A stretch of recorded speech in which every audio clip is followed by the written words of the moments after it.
when you look at this quarterback battle, when you look at this competition here between Bryce Young, Paul Tyson, and Jalen Milroe, or for those of you that just want to keep it centered around Bryce Young and Paul Tyson, should this thing go until fall camp? Should it go until fall camp? Now, for me, I feel like it should, and there are some great positives for it going into fall camp. And here's why. Quarterback competitions have been great to Nick Saban.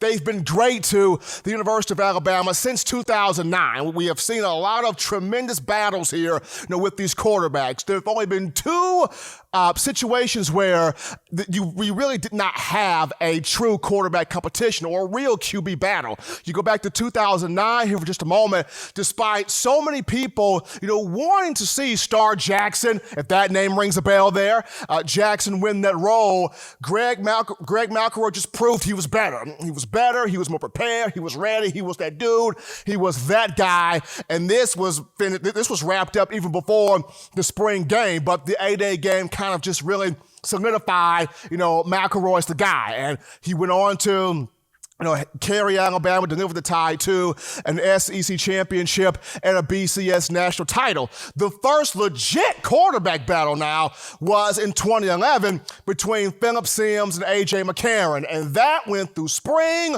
that went through summer, that went through fall camp. That actually took 2 games to decide because the first matchup against Kent State, the season opener and home opener at Bryant-Denny, both the performances from both quarterbacks were as ugly as sin. I mean, it was terrible. Both guys had 2 interceptions apiece, and even though Alabama won the game 48-7, the battle wasn't decided there. So it took the Penn State game where Coach Saban rolls the dice, goes with A.J. McCarron against Joe Paterno, the Nittany Lions in Beaver Stadium, Happy Valley over there, hostile environment, and McCarron went 19 for 31 passing for $163, 1 touchdown, no turnovers. Bama got the 27-11 win, and from that moment, McCarron earned the job, took it, and became a 2-time national championship starting quarterback for 2011 and 2012. Now, we all remember the 2014 quarterback race that was, of course, Blake Sims versus the field. You had Blake Sims against Cooper Bateman, David Cornwell, Alec Morris, Parker McLeod, and that A-Day game was rough there for Blake Sims. Had 2 interceptions, should have had, 4 picks there. You had some drop passes. You had some drop picks from Landon Collins and Jarek Williams, but DJ Petway took a pick off of Blake Sims, scored a touchdown.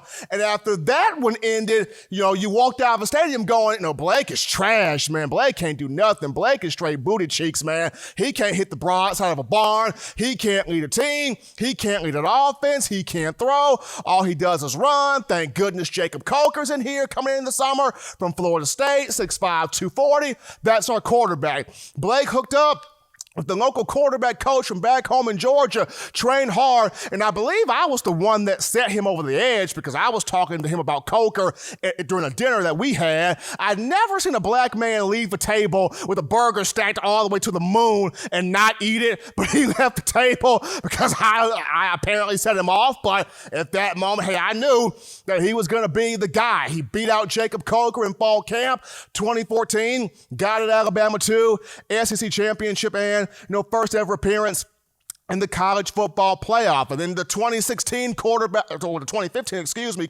race, it was Jacob Coker versus the field of Barnett, Bateman, Cornwell, and Coker started off well against Wisconsin.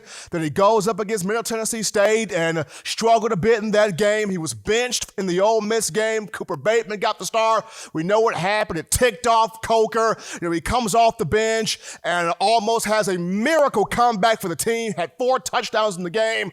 Bama lost 37-43, but Coker won everybody's heart over, went on to carry the team, conference title, national championship. 2016, nobody in their granddaddy on an oxygen tank thought that Jalen Hurts was going to win the job. Nobody saw a freshman being the starter. It was not supposed to happen, but Jalen Hurts got the job done.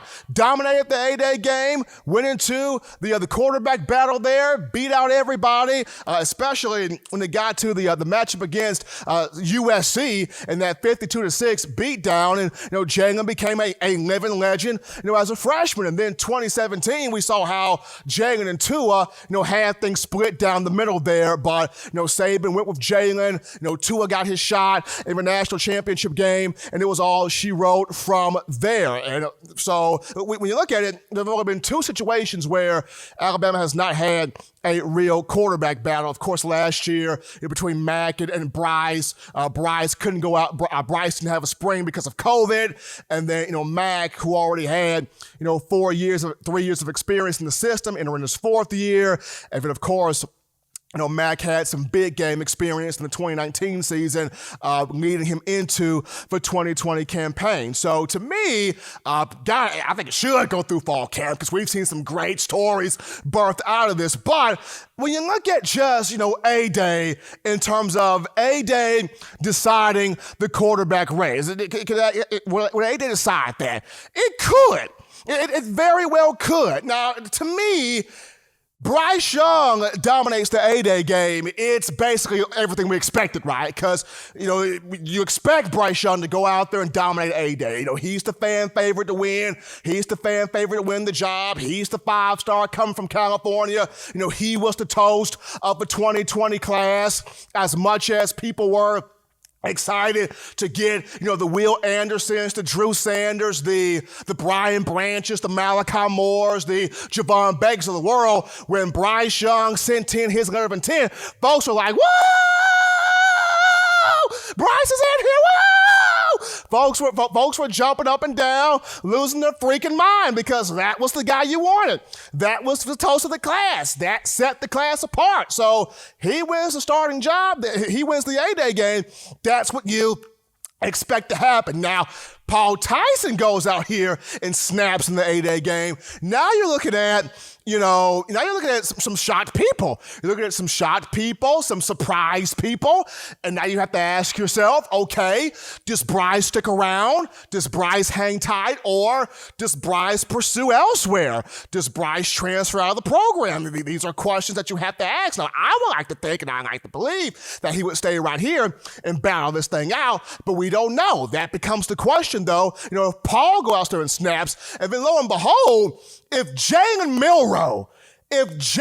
Milroe goes out here and has a field day in the spring game, then that offsets all the numbers, that sets off all the dominoes, that sends the Alabama fan base into a frenzy. If Milroe does this, because now, not only are you asking about what does this do for Bryce Young, but what does this also do for Paul Tyson? And I've been told that Tyson's not going to leave regardless of the situation, but it's fun to have these speculatory thoughts and speculatory conversations. Now, and this has happened before. We have seen a freshman come in and push everybody else to the side. Jalen Hurts came in. Nobody thought he would do this. Nobody thought it would happen. Nobody thought it was pop. Saban started, get the heck out of here. Saban ain't gonna start no freshman. Man, no. No. But he came in here. Had a tremendous A-Day game. Hurts was 11 for 15 passing for $120, 1 touchdown, had the only touchdown pass of that game as he led Team White to a 7-3 win over Team Crimson. And he ended up being the starting quarterback for, the Crimson Tide. So it's very possible Jalen Milroe comes in here and shakes everything up and offsets the numbers and offsets the data and has everybody wondering, oh my, how, when, how did he do it? How did he accomplish it? How did he pull it off? So I've said this before. This is the biggest spring game, the biggest A-Day game of the Saban era. You as fans, you were robbed from it. COVID took this from you last year. It pried it from your hands. You're going to get a chance to see this season, this month on the 17th. And a couple of y'all may even be like, well, I'm going to have to put my house up for collateral because I'm not going to never stop me from missing this A-Day game. Please do not put your house up for collateral. But all I'm saying right now, this is biggest spring game here of the Saban era, and this quarterback competition, fun and exciting, awesome to talk about and get and discuss on.